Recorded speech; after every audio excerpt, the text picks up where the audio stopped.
Ahora vamos a pasar a un video de Miklos Lukács en su programa que tiene en Betel Radio allí en Perú, de Ecos del Saber, que ya hemos visto varias cosas, como por ejemplo Revolución Francesa, Revolución Regresista y muchas cositas más. Ahora pasamos a, creo que primera parte o primer video sobre Revolución Industrial o Primera Revolución Industrial. Creo que Primera Revolución Industrial. Sí, Primera Revolución Industrial, Miklos Lukács, Ecos del Saber. En esta nueva edición de Ecos del Saber, y hoy vamos a tocar un tema realmente interesante: la revolución industrial. La primera revolución industrial que ocurre en el Reino Unido. ¿Sabías que a partir de esa revolución hoy usamos, por ejemplo, energía, hoy podemos tener transporte, hoy podemos tener también servicios, manufacturas? Fue una revolución que cambió el mundo y hoy la exploramos en Ecos del Saber. Bueno, la revolución industrial o primera revolución industrial en el Reino Unido es un proceso histórico realmente fundamental para entender el mundo moderno.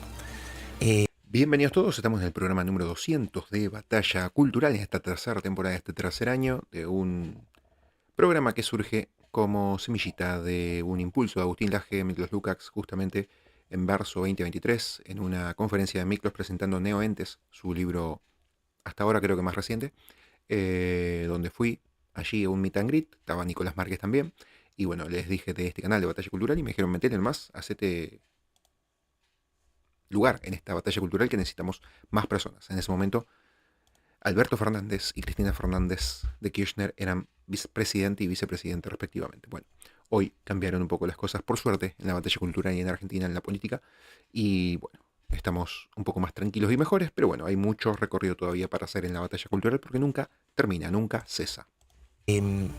Si uno caminaba por Inglaterra a inicios del siglo XIX, vamos a decir 1800, y uno iba por la campiña inglesa, probablemente hubiese encontrado formas de vida que no hubiesen diferido de esos campesinos con respecto a los campesinos que vivieron 1, 2, 3, hasta 4 siglos antes. Era una vida muy tranquila, que estaba regulada por los ciclos del día. La gente se levantaba en la madrugada, salía a pastar con sus animales, a sembrar y cosechar el campo, ¿no? Y después, ya cuando el sol se ponía, se acababa la actividad y todo el mundo se iba para su casa. Era un periodo donde los gallos todavía tenían trabajo, es decir, el gallo cantaba, la gente se levantaba y así sucesivamente. Sin embargo, esta primera revolución industrial va a cambiar la relación del hombre con el tiempo, ¿no? De cómo administra el hombre, ¿no? El ser humano, el día a día, y también la relación del ser humano con el espacio. Cómo vamos a encontrar que se aceleran las velocidades de los medios de transporte, y esto también relativiza la relación entre el tiempo y las distancias.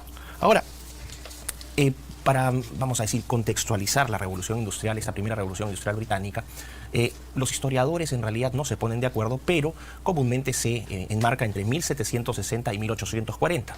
En honor a la verdad, habría que decir que este proceso en realidad se expande antes y después. Podríamos incluso afirmar que la revolución industrial puede encontrar orígenes desde fines del siglo XVII y que se extiende hasta inicios del siglo XX, lo que algunos historiadores han preferido dividir como una segunda revolución industrial. Por lo tanto, uno dirá, pero bueno, si estamos hablando de una revolución... Fíjense todo lo que tardó esa revolución industrial, que fue 80 años más o menos, lo que duró, y hoy en día estamos en una revolución tecnológica, revolución del mundo de Internet, incluso hoy en día ya otra revolución, que es la de la inteligencia artificial, que lo de Internet duró desde el 92, 93 hasta 2023, 2024, que empieza la inteligencia artificial, o sea, 30 años, un cambio en, en la vida de la sociedad y las personas, y bueno, ahora vamos a otro nuevo cambio que probablemente dure menos de 30 años, puede ser 10, puede ser 15, puede ser 20, con las revoluciones de la inteligencia artificial. Justo hoy un amigo me leía que en la próxima generación, la generación que están naciendo hoy de bebés y de niños, va a ser una revolución, va a ser una generación nueva, la generación bajo las IA, bajo las inteligencias artificiales y bajo el hipercontrol, que quiere justamente el globalismo con ciudades, estas ciudades de 15 a 20 minutos, hipercontroladas, con cámaras de vigilancia y demás. Bueno, eso va a ser un reto para todos los padres en el futuro. Como dije yo en el primer programa, una revolución asume que es un proceso rápido, súbito, generalmente violento. Y esta revolución se expande o se extiende casi 2 siglos. ¿Cómo podría ser revolucionaria? No se le va a decir o no se le denomina revolución necesariamente por una dimensión de tiempo, sino por el impacto y los cambios estructurales que esta revolución trajo al mundo. De hecho, el concepto como tal de revolución industrial no es acuñado sino hasta 1884 por el gran historiador inglés Arnold Toynbee. Ahora, imagínense en este periodo que les he mencionado, ¿no? 1760-1840 para más o menos enmarcarlo en un periodo de tiempo, pero podemos corrernos desde fines del siglo XVII hasta inicios del siglo XX. En este periodo de tiempo ocurre la Revolución Americana, que ya hemos visto en esta serie, la Revolución Francesa, la independencia de Haití en 1804, ¿no? Las luchas por la independencia en Hispanoamérica, en todos los países de nuestra región. Y este proceso se seguía llevando a cabo. Es realmente un tiempo de cambio que se origina específicamente en el Reino Unido, y vamos a ver que eso también tiene razones particulares, porque en ese momento en la historia existía una potencia en el planeta, que era China. China era una cultura muy desarrollada, con una economía bastante desarrollada para los estándares de la época, un territorio grande con una población muchísimo más importante que la del Reino Unido. ¿Por qué fue en el Reino Unido y no en China entonces? Si China ha aportado grandes descubrimientos, el papel, la tinta, la pólvora, es decir, grandes aportes a la humanidad de la cultura china, pero no se inicia ahí, sino en el Reino Unido. Antes de entrar a detallar estas condiciones, podemos decir que lo que caracteriza esta revolución industrial es la transición de una producción manual, de la producción manual a la producción industrial, a la manufactura, la mecanización de la producción, la transición de economías agrarias a economías industriales y urbanas. Esto es clave. Si hoy entendemos y vemos el concepto de ciudad, estas ciudades se originan durante la revolución industrial. Esta producción mecanizada, y que también tiene otro efecto importante, que se masifica la producción. Ya no es una producción doméstica, es una producción a mercados de gran escala. Podemos hablar incluso del concepto de economías de escala, economías marcadas por gran cantidad de consumidores con poder adquisitivo para adquirir bienes y también posteriormente servicios. Pero decimos, ¿cómo se generan estos cambios y por qué en el Reino Unido? Bueno, hay características que tenía el Reino Unido que explican por qué la revolución se llevó a cabo en este territorio. El primero de ellos es que antes de esa revolución industrial, el Reino Unido, bueno, en este caso hablaríamos de Inglaterra, porque aquí permítanme hacerles una aclaración de cultura general, el Reino Unido no se forma sino hasta 1707, con el Acto de la Unión entre los reinos de Escocia y el Reino de Inglaterra. Por lo tanto, el Reino Unido como tal surge a partir de 1707 y solamente desde esa fecha en adelante se puede hablar de Reino Unido. Antes se habla de Inglaterra y de Escocia de manera separada. Pero en este caso, en el siglo XVII, en Inglaterra, se produjo una gran revolución agrícola, que trajo grandes innovaciones en la producción agrícola, la rotación de cultivos, que permitía explotar al máximo el campo, maximizar la producción, sembrando y cosechando diferentes cereales, diferentes vegetales. Esto aumentó la productividad. También la cruza o la reproducción selectiva en los animales, una mayor eficiencia en el consumo, también el diseño de los piensos o el alimento para los animales, y lo que llamaríamos también la agricultura de recinto o la parcelación de las tierras. Esto, una nueva forma de organización que llevó a una mejor administración y que también aumentó la productividad del campo. Esta productividad del campo se traduce en una mayor producción de alimentos, y una mayor producción de alimentos generalmente se traduce en una mayor población. Si les mencionaba en la sesión anterior, en el episodio anterior, en la Revolución Francesa, cómo había aumentado la población en Francia durante el siglo XVIII, en el Reino Unido también se experimenta lo mismo. Entre 1750 y fines del siglo XIX, es decir, fines de los 1800, la población pasó de 6 millones aproximadamente, un poco menos que eso, hasta los 28 millones. Es decir, la población en un periodo de 150 años casi se quintuplica. Es un crecimiento realmente increíble. Así que eso vamos a hacer lo primero, es que tenemos un crecimiento demográfico y una producción agrícola que puede soportar este crecimiento demográfico. Segunda característica de por qué el Reino Unido, por la abundancia de energía barata. Ya en 1700 el Reino Unido producía el 80% del carbón en Europa, y el carbón se convierte en una fuente de energía barata y relativamente eficiente para los estándares de la época. ¿Cómo se proveía de energía en esos momentos? Principalmente madera, energía eólica, o sea el aire, y energía hídrica, el agua, para lo que eran molinos de viento, de agua, para lo que es el tratamiento de los granos, etc. Bueno, en el Reino Unido las minas de carbón proliferaban. Uno puede caminar incluso hasta el día de hoy y va a encontrar hasta en la superficie carbón. Tenían carbón hasta para decir basta, y eso les permitió obtener una fuente de energía barata y bastante eficiente para soportar toda esta producción. Otro elemento importante es que, un tercer punto, es que a diferencia, por ejemplo, de Francia, que estaba, como ya hemos visto, sometida a la monarquía absolutista, era un país, un reino que estaba afectado por graves problemas económicos, que derivan después en la Revolución Francesa de 1789, en el Reino Unido existía ya una infraestructura relativamente desarrollada para los estándares de la época.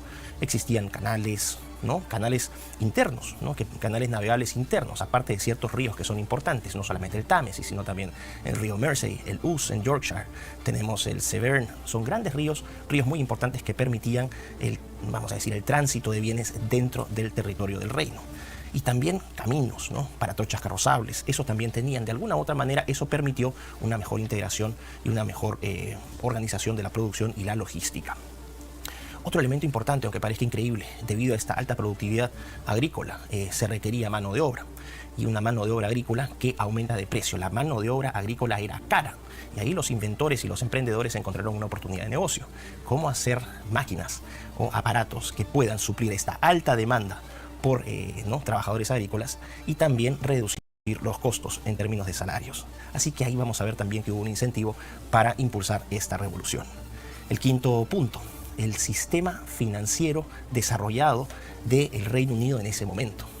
Esto hay que tener un poco de antecedentes. En el año 1600 se funda la Compañía Británica de Indias Orientales, modelada bajo el ejemplo de las compañías de Indias de los Países Bajos, de lo que hoy conocemos como Holanda. Bueno, en 1600 ya existía una compañía de Indias Orientales que, ¿no? vamos a decir, enviaba, importaba elementos manufacturados y exportaba también productos manufacturados hacia las colonias, principalmente la India. Aquí en este caso lo que estamos viendo es que para financiar estos viajes, estas cargas, se crearon mecanismos o instrumentos financieros. Por ejemplo, la bolsa de valores, la compra de acciones. No solamente era dinero y metal que uno podía entregar en el momento, sino que tenía instrumentos financieros que permitían a estos emprendedores, a estos comerciantes, financiar sus viajes y sus cargas. Así que teníamos, como les dije, acciones, bonos. Hay un gran sistema financiero bancario desarrollado. Otro punto importante. A pesar de que el siglo XVII en Inglaterra fue un siglo muy sangriento, con 2 guerras civiles muy intensas, aparte de la Revolución Gloriosa en 1688, que trae término a este periodo de violencia e inestabilidad y que da una cierta estabilidad política también al Reino de Inglaterra, vamos a ver que esta monarquía parlamentaria y el sistema del common law, ¿no? Este sistema legal que no vamos a decir, no tiene una constitución, sino que mediante casos individuales va juntando antecedentes que van generando un cuerpo legal. Estos dos elementos y la poca intervención, el poco intervencionismo del gobierno, del poder político, permitían libertad a los emprendedores, a los comerciantes, a los científicos, para intercambiar ideas, para financiar proyectos, a diferencia, por ejemplo, de Francia, que estaba todo muy centralizado, que todo debía ser aprobado, que todo debía tener instituciones previas.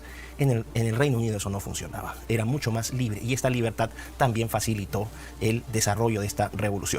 Y finalmente, el Reino Unido como una colonia, ¿no? como un gran imperio, con colonias en la India, con colonias en la costa este de Norteamérica, las 13 colonias que vimos en la Revolución Americana, en las Indias Occidentales, principalmente la isla de Jamaica, en África. Se tenían mercados extranjeros que permitían importar insumos y exportar productos manufacturados, y esto generó un mercado suficiente para la producción y venta de los productos que surgirían de esta revolución industrial.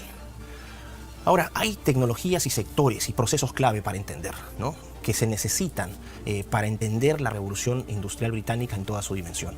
Y creo que el símbolo más importante de esta revolución fue la máquina de vapor. La máquina de vapor creo que es el símbolo de la revolución industrial británica, o primera revolución industrial. Es una máquina de combustión externa que utiliza energía térmica, es decir, calor, que después es transformada en energía mecánica, y eso permite, ¿no? que estas máquinas funcionen y reemplacen el trabajo físico, ya sea de seres humanos o de animales. Bueno, la máquina de vapor en realidad se asocia obviamente a la revolución industrial, pero sus antecedentes los podemos encontrar ya en 1698 con un tal Thomas Savery, ¿no? que inventa una máquina que él llama el amigo del minero, Miner's Friend. Era una máquina para bombear agua de las inundaciones de las minas de carbón y de otro tipo de minas. Por ejemplo, ustedes saben que estas minas de carbón hay que hacer huecos, y en estos huecos a veces son huecos muy profundos, y a veces hay lluvias, y bueno, Inglaterra es un país conocido por su neblina, su frío y su lluvia. Constantemente se inundaban estas minas y había que bombear el agua para poder seguir cavando y explotando el mineral. Bueno, en la máquina de Savery lo que hacías es, podías meter esta máquina, ¿no? sacar agua hasta 10 metros de profundidad, y tenía aproximadamente un caballo de potencia, y así de alguna manera bombear esa agua al exterior para poder seguir cavando. Era una máquina poco eficiente, hasta que en 1712 otro autor, Thomas Newcomen, inventa la máquina atmosférica. Esta máquina atmosférica sigue el mismo principio de la Miner's Friend o la amiga del minero de Savory, y lo que hace es aumenta la productividad.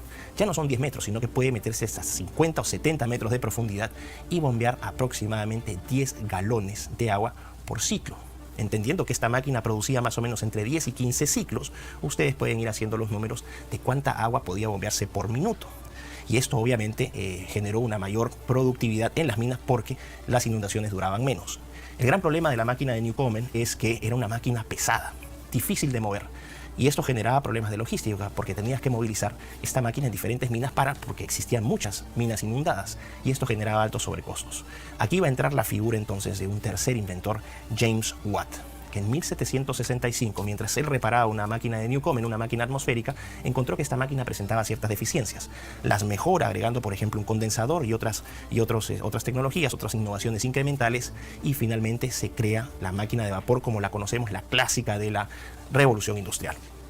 A diferencia de la máquina de Newcomen, la máquina de vapor de Watt podía entrar hasta 100 metros de profundidad. No eran 10 galones por ciclo, sino que estamos hablando de 15 galones. Y ya no estamos hablando de 3 a 5 caballos de fuerza, como Newcomen, sino de un promedio de 12. Existían máquinas incluso de vapor más grandes.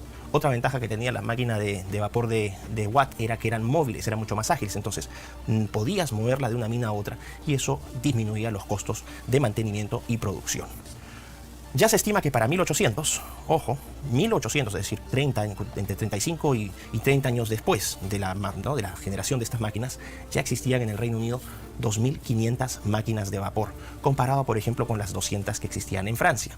Alemania recién va a empezar a incorporar estas máquinas en 1830, un proceso de industrialización que se inicia con el Reino Unido y que después países como Bélgica, como Francia, como Alemania, el Japón con la Revolución Meiji en 1865, los Estados Unidos en la 1860 van a iniciar este proceso de no vamos a decir recuperación. Así que bueno, me dicen que tenemos que irnos un corte, así que nos vamos un corte y ya regresamos. Lo que estaba mencionándoles que me había ido volando con la máquina de Newcomen y las máquinas de vapor, pero para decirles el importante cambio, que ya en 1800, como les decía, ya en el Reino Unido 2.500 máquinas de vapor que empiezan a impulsar esta revolución industrial. Les mencionaba de entre 1760 y 1840 la revolución como tal. La expansión, vamos a decir, el gran desarrollo industrial no va a ocurrir sino desde 1820 en adelante, pero de todas maneras ya existen cambios importantes. A partir de la máquina de vapor se van a desarrollar una multitud de industrias y otras tecnologías. La más importante, la industria textil, ¿no? Esta industria que es característica de la revolución industrial, que es característica del surgimiento del modelo capitalista moderno. Aquí estamos hablando que también no es una génesis solamente en 1760, sino que ya desde 1730 en adelante, pequeñas innovaciones en las máquinas, en los instrumentos de manufactura textil ya estaban sufriendo algunas mejoras. 1764, una innovación importante con James Hargreaves, que introduce la hiladora Jenny o la Spinning Jenny, una máquina que acelera la producción, y en 1785 un invento realmente disruptivo para esta industria por Edward Cartwright, el telar mecánico. Esto sí cambia la regla de juego. El telar mecánico aumenta la productividad muchísimo en la industria textil.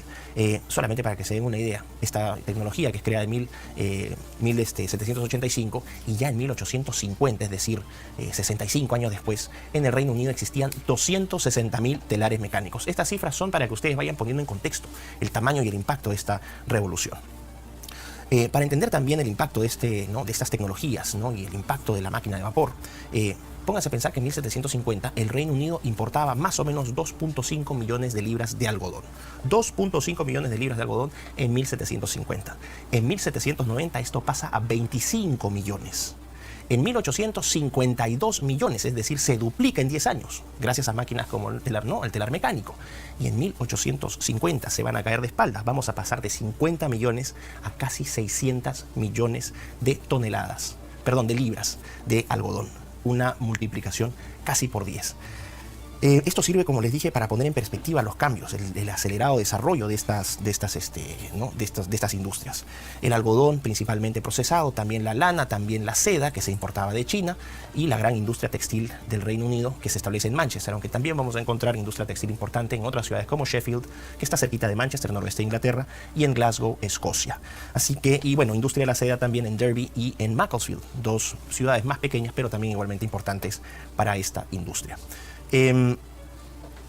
Entonces hemos hablado de la máquina de vapor, hemos hablado de la industria textil y vamos a otro elemento representativo de la revolución industrial que son los ferrocarriles, ¿no? Uno cuando piensa en revolución industrial británica piensa necesariamente en los ferrocarriles. Esto también fue impulsado directamente por el desarrollo de la máquina de vapor. En 1825 se crea la primera locomotora, el Locomotion One, por George Stephenson. Y hay un pequeño recorrido, dos ciudades muy chiquititas de allá, que son de Stockton a Darlington. Este tren, esta locomotora, no alcanzaba una velocidad mayor a 24-25 kilómetros por hora. 4 años después, su hijo, Robert Stephenson, en 1929, crea, curiosamente, con el nombre de The Rocket, el cohete. Duplica la velocidad de la locomotora de su padre, alcanzando hasta 48 kilómetros por hora. Esto puede parecer una nimiedad hoy en estos tiempos, pero realmente para la época era revolucionario, sobre todo cuando el transporte era a caballos y con carruajes. A partir del desarrollo de estas locomotoras, se genera toda una industria, ¿no?, que empieza a conectar las principales ciudades del reino. La primera línea que se establece en 1830 entre Manchester y Liverpool, una línea de más o menos unos 50 kilómetros, y después en 1838 Londres se va a conectar con la ciudad de Birmingham, ¿no? Bueno, se dice Birmingham, pero la gente lo pronuncia como Birmingham, ¿ok? Pero se llama Birmingham. 1838, en 1841 Londres a Bristol y en 1845 de Londres a Manchester. Piensen entonces que en solamente 20 años ya las principales ciudades del Reino Unido empiezan a estar conectadas con ferrocarril. Y para que se den una idea, el tramo desde Manchester a Londres son más o menos 320 kilómetros. En épocas previas al ferrocarril, este tramo tomaba en caballo unas 80 horas. Con el ferrocarril pasamos a 8 horas. Es un cambio realmente increíble para la época y bueno, para los estándares actuales quizás no, pero para la época realmente fue muy importante. Imagínense los tiempos de viaje, se acortan sobremanera los costos de producción.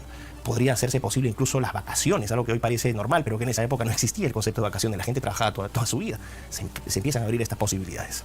A partir también de los ferrocarriles se desarrollan los barcos a vapor. Y aquí tenemos a un emprendedor franco-británico muy importante que es Isambard Kingdom Brunel, ¿no? Incluso hay una universidad con su nombre hoy, Brunel University, un ingeniero que crea una red de trenes, ¿no?, la Great Western Railway Company, que son los trenes que, por ejemplo, la línea de Londres a Bristol y al suroeste de Inglaterra, pero también la producción de barcos a vapor. Produce 3 grandes barcos, uno de ellos incluso de hasta 200 metros de largo, y esto también cambia el transporte transatlántico sobre todo. Si antes tomaba un mes completo ir desde Londres hasta Nueva York en un barco a vela, a partir de los barcos a vapor esto pasa a 10 días. Así que hay un aumento importante en la velocidad y esto permite abrir rutas, por ejemplo, a las colonias en la India y en Australia. Australia, curiosamente, que fue una colonia penal inicialmente. Los grandes presos, los presos más peligrosos, se llevaban a Australia y eran poco menos que condenados a vivir en esa isla. Es algo que a los australianos, de hecho, no les gusta recordar mucho, pero es parte de la historia. Otro punto importante, el hierro y el acero. No se entiende la revolución industrial sin el desarrollo de la industria de hierro y la industria acerera. Hay una serie de inventos que aumentan, ¿no?, vamos a decir desde 1709, los altos hornos para la fundición, el proceso de pudelado también de Henry Cort en 1784, que permiten procesar y fundir el acero, ¿no?, el hierro para convertirlo en acero industrial. Mayor calidad, más volumen, y nuevamente las cifras van a permitir poner un poco de contexto. En 1750, 30.000 toneladas de acero en el Reino Unido. En 1800, 250.000 toneladas. Y ojo con esto, en 1850, 2 millones de toneladas producidas. Producidas en la forma de ferrocarriles, en la forma de rieles, en la forma de barcos de vapor, de puentes, de instrumentos, de herramientas, de armas, una serie de industrias, también en la industria papelera, en la industria forestal. Esto también es importante entender, ¿no?, que antes, si por ejemplo se malograba una máquina, había que reemplazar a la máquina completa. A partir de este proceso de mejoramiento del procesamiento del acero, se empiezan a crear partes modulares, piezas. Entonces ya no era necesario reemplazar toda la máquina, sino piezas. Las tuercas, los pernos, los clavos, cosas que parecen tan sencillas. Bueno, en ese momento empiezan a masificarse. Otro elemento importante, el desarrollo de la industria química y también de otras industrias como la minería, la manufactura, la industria forestal, la industria papelera, la agrícola, etc. Todas estas industrias se vieron beneficiadas directamente con todas estas tecnologías que les he mencionado. Ahora, ¿cuáles han sido los impactos económicos, sociales y culturales? Aquí entramos a entender un poco el impacto de la revolución industrial ya a nivel de urbes o ciudades.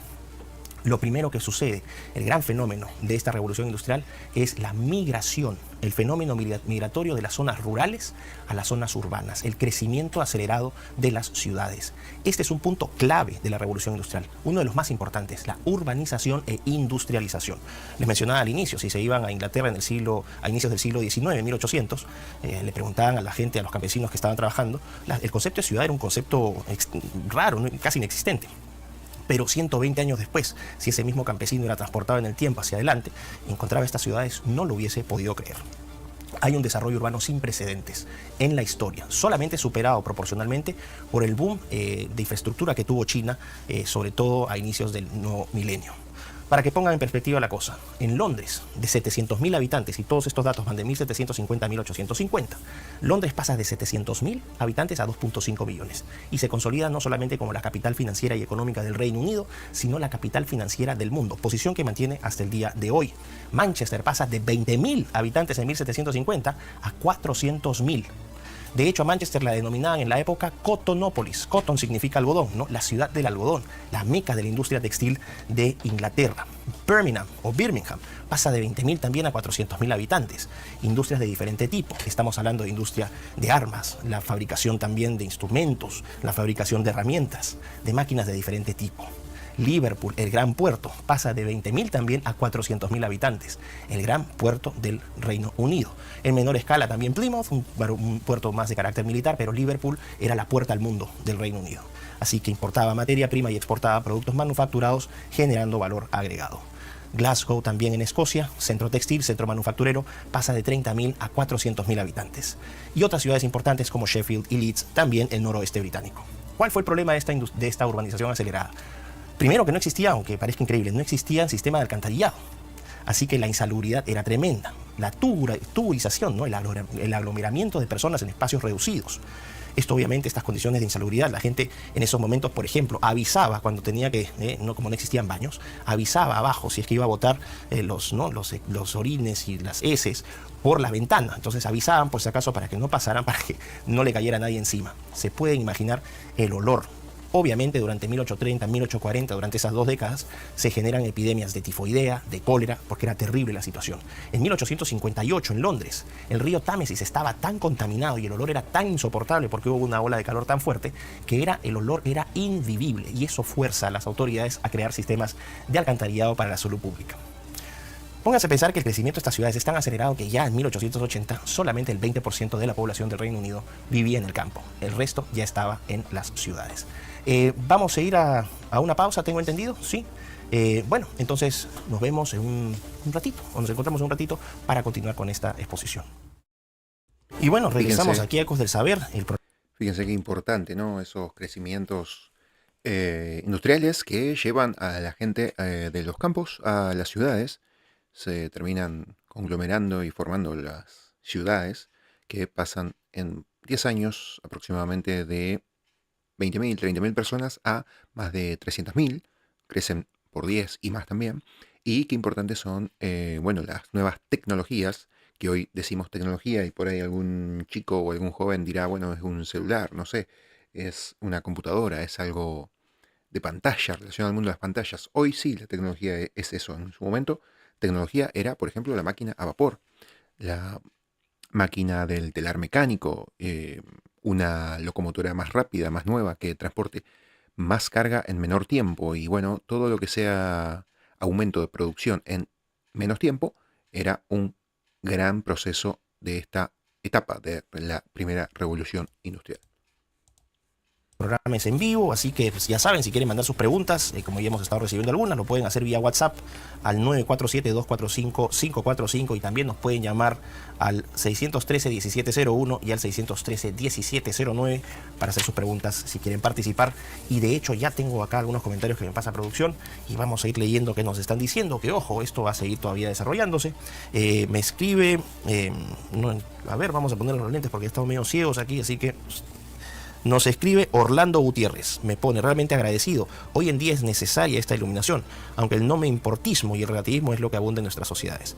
Visiones sesgadas, miradas obtusas. Un abrazo desde Bolivia. Muchísimas gracias, Orlando, un fuerte abrazo hasta Bolivia. Y claro, como ustedes se darán cuenta acá, Betel recibe, tenemos audiencia en todas partes y también nos siguen desde Bolivia. Un fuerte abrazo hasta Bolivia. Me escribe Dani María, gracias señor Lucas, me suscribí porque estoy fascinada con tanto conocimiento y me gusta tomar notas. Y conste que soy una abuelita, Dios le bendiga.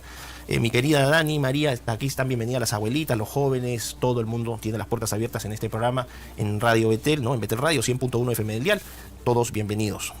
Me escribe XQP, no sé quién será, pero me pone: gracias Mico, soy egresada de la USMP, siempre me gustó la historia y la filosofía, su conexión con los hechos actuales. Mil gracias por tu trabajo, educar con la verdad, muchísimas gracias. Andrea Medina, hice el año pasado un curso sobre la Primera y Segunda Guerra Mundial y el profe nos habló bastante de esta revolución, así que con un enfoque más profundo es un súper complemento. Gracias a ti, Andrea, y la idea sí es explicar un poco, mientras van llegando algunos comentarios, quiero seguir, vamos a decir, desarrollando unos aspectos que eran interesantes acá y vamos a regresar obviamente a las preguntas, así que no se preocupen. ¿Qué impactos tenía esta revolución? El impacto social, el impacto económico, cultural, político, incluso religioso, la acelerada secularización del Reino Unido, sobre todo en la época victoriana. La mecanización del empleo, la mecanización de la producción lleva a una masificación del empleo. Se puede decir que de cierta manera este proceso llevó a un aumento del empleo. Y sí, hay un cierto periodo de inicial prosperidad, hasta más o menos inicios del siglo XIX, 1820, y de ahí empiezan las desigualdades, que después van a ser recogidas por Friedrich Engels y Karl Marx en el Manifiesto Comunista en 1848, el surgimiento del comunismo, del marxismo, que ya les voy a explicar muy brevemente. Lo que llevó a la revolución industrial es a producir con mayor eficiencia, con menos costos para el productor y menos costos para el consumidor, una mayor diversificación de la producción, más bienes y más servicios a disponibilidad de la gente. De hecho, hay un aumento de la clase media, lo que antes no existía. Empieza a surgir una incipiente clase media que ya más o menos en 1800 correspondía al 25% de la población del Reino Unido. Hay también una mayor alfabetización porque en las ciudades es más fácil proveer servicios a un mayor número de personas. La vida urbana gatilla increíblemente más matrimonios y más hijos. Hay un periodo de cierta estabilidad social también. Y eso vendría a ser desde lo social, creo que son los aspectos más importantes. Como les mencionaba, con el caso de Londres, con este olor horrible del río Támesis, también se generan los primeros sistemas de alcantarillado. Pero hay cuestiones que no son tan inmediatas, que no son tan tangibles, pero son igualmente importantes. Hay también un surgimiento de la teoría económica moderna. Nace la economía como una disciplina académica, con autores como Adam Smith, que en 1776 publica La riqueza de las naciones, The Wealth of Nations, que da inicio a la economía liberal clásica. Dos conceptos clave: mano invisible, es decir, que el mercado opera sin intervención por la voluntad y las ambiciones individuales de las personas, y el concepto de diversificación del trabajo, que refleja obviamente una mayor productividad porque cada uno empieza a cumplir una función específica y eso hace la producción más eficiente. Hay un tercer elemento que se genera en la revolución industrial, que es la especialización del trabajo. Empiezan a crearse distintos oficios: el sector ferroviario, el sector naviero, la industria textil, la industria manufacturera, minera. Se empieza a generar diferentes profesiones, diferentes oficios, y la especialización del trabajo es un signo también de desarrollo económico. Hay otro autor importante, Thomas Malthus, que habla de este exceso de población asustado por el crecimiento demográfico y la escasez de recursos. Esta idea de lo que hoy se conoce como la trampa malthusiana.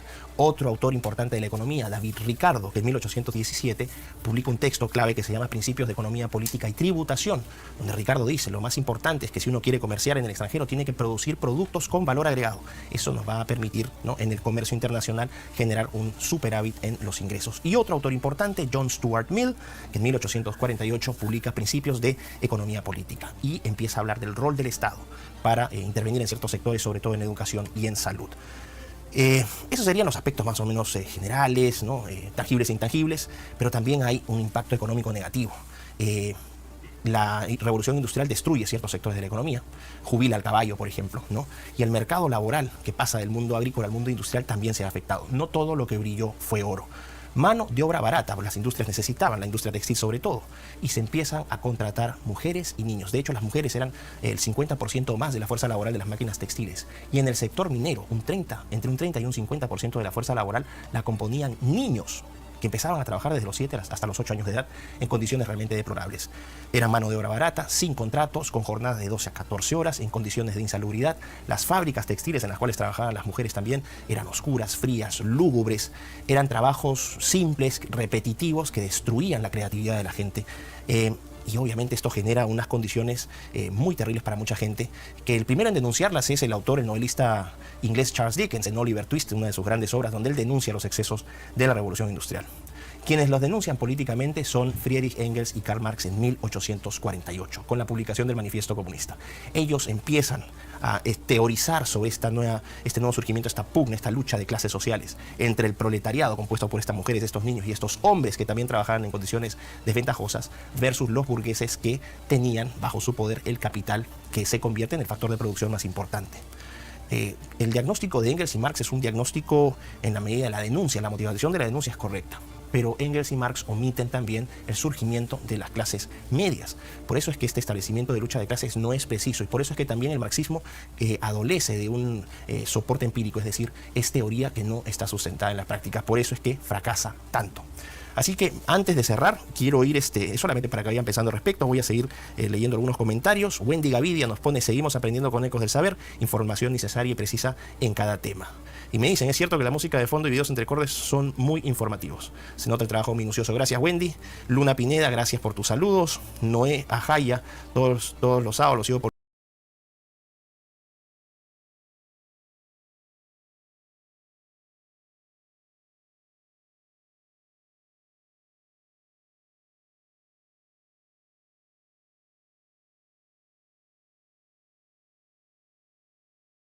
yo encantado. Estoy recibiendo más. Ah, sí, por supuesto, y que me están llegando acá también. ¿De dónde nos están viendo? Increíblemente, nos están viendo desde Estados Unidos. Segundo lugar, Estados Unidos. Obviamente después de Perú, que el programa se emite aquí en Perú, pero nos están viendo desde Estados Unidos. Chile, un saludo a toda la colonia peruana que es tan numerosa ahí en Chile, y a todos los amigos chilenos que también siguen mi trabajo antes de entrar acá a Betel, y obviamente hoy con la camiseta de Betel puesta, bien firme y bien contentos aquí haciendo este trabajo. Costa Rica, Rumanía también nos están siguiendo. Gente de Rumanía, imagínense. Italia, México, Colombia. Increíble realmente, es una felicidad enorme. Dick García, gracias, excelente clase. Joffrey Bonilla, saludos, me encantan sus exposiciones, estar en esta universidad. Gracias, Micros, gracias a ustedes. Y también tenemos acá otro comentario de Gloria. Gracias, profesor, por educar y difundir sobre estos temas tan importantes. Dios lo proteja y bendiga. Un gran abrazo desde el sur de Chile. Muchísimas gracias, Gloria. Siguen llegando comentarios. Aquí tenemos Luis Pineros, muchas gracias, Micros. Soy sacerdote católico en Medellín. Imagínense, hasta Colombia. Un abrazo hasta Colombia grande. Estoy muy motivado para aprender de tus programas y seguir dando la batalla en mi trinchera. Dios te siga bendiciendo. Gracias, Padre. Un fuerte abrazo. Tenemos otro mensaje de Camino hacia la verdad. Simplemente extraordinaria manera de exponer y sintetizar la evolución del progresismo y los efectos en el mundo. Gracias, Micros Lupex. Y hay dos más. Paul Roncal, enriquecedora, útil y muy detallada información, un lujo verte. Gracias a ti, Paul. Ivania, Pastor de Juárez, todos los jueves estamos en familia, Micros. Gracias por compartir todo tu conocimiento, te queremos mucho, Dios te bendiga. Y ustedes no saben también lo mucho que yo los aprecio.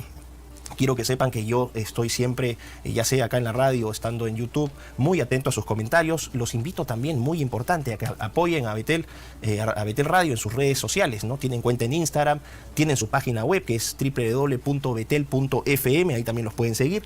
Tienen un canal de YouTube que también les invito a suscribirse. Ellos están haciendo un gran trabajo y lo que yo hago no sería posible sin la confianza, sin el apoyo y sin el cariño de la gente de Betel, que me ha recibido realmente con los brazos abiertos. Yo quiero a todos ellos darles un fuerte abrazo, a todos mis colegas aquí en Betel, desde los camarógrafos, la gente en producción, la maquilladora, el que me trae el queque y me invita a la Coca-Cola, todo el mundo. Mil gracias, me atienden realmente como rey. Quiero cerrar esta idea mientras van llegando algunos comentarios más. ¿Qué sucede finalmente con la revolución industrial? Pueden entender entonces la importancia de este fenómeno histórico que hace, como les decía, la transición de las sociedades agrícolas a las sociedades industriales, al periodo de la modernidad. Es decir, hay un crecimiento económico, hay un crecimiento industrial, hay una mejora material en algunos aspectos, pero también hay un declive en lo espiritual. Es decir, la idea de progreso se empieza a asociar a cuestiones materiales, más ferrocarriles, más puentes de metal, más barcos, más ropa, más productos en general. Pero también hay un aumento de la desigualdad, de la desesperanza en mucha gente que no sentía los beneficios de este fenómeno.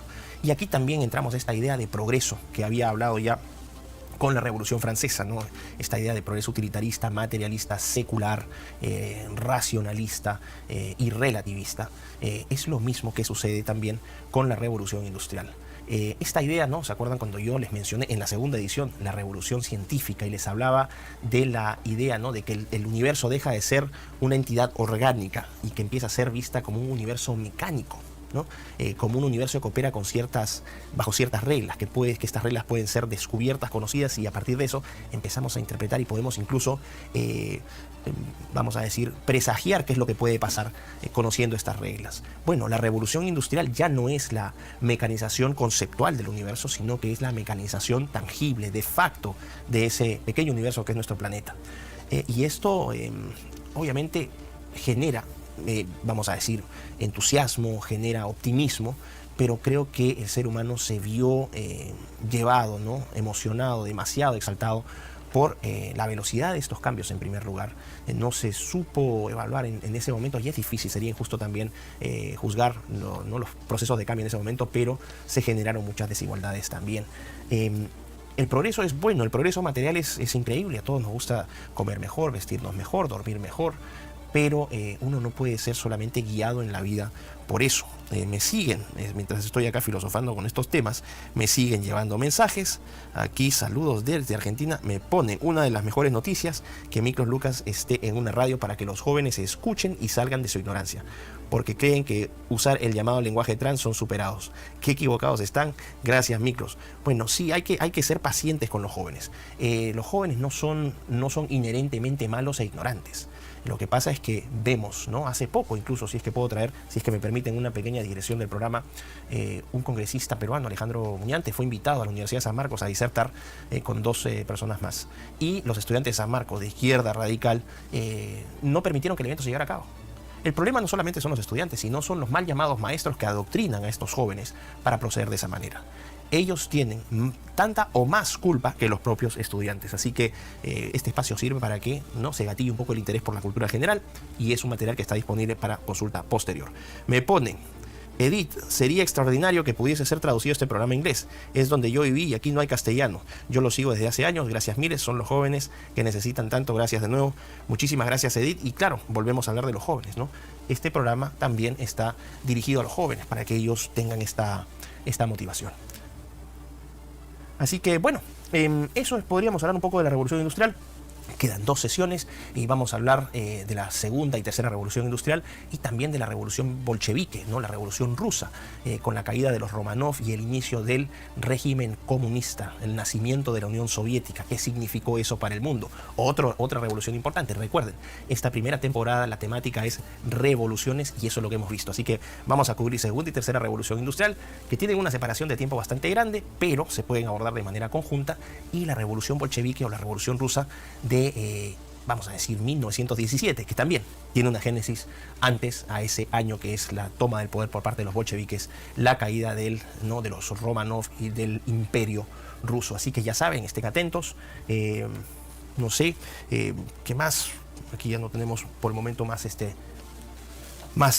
interacciones. Está bien, yo solamente quiero decirles que les recomendaría, ¿no?, que aparte de estar acá con el programa, de estar acompañándonos en este programa, que ustedes puedan complementar esta información con propia lectura, que ustedes consulten fuentes. Mucho cuidado con las fuentes que hay en internet. Wikipedia, aunque uno diga, ¿no?, Wikipedia es una fuente confiable, no lo es, tiene un gran sesgo. Wikipedia es una fuente regresista, y todo, como dijo Maduro, Wikipedia, Wikipedita, lo va a presentar bajo ese enfoque, bajo ese sesgo.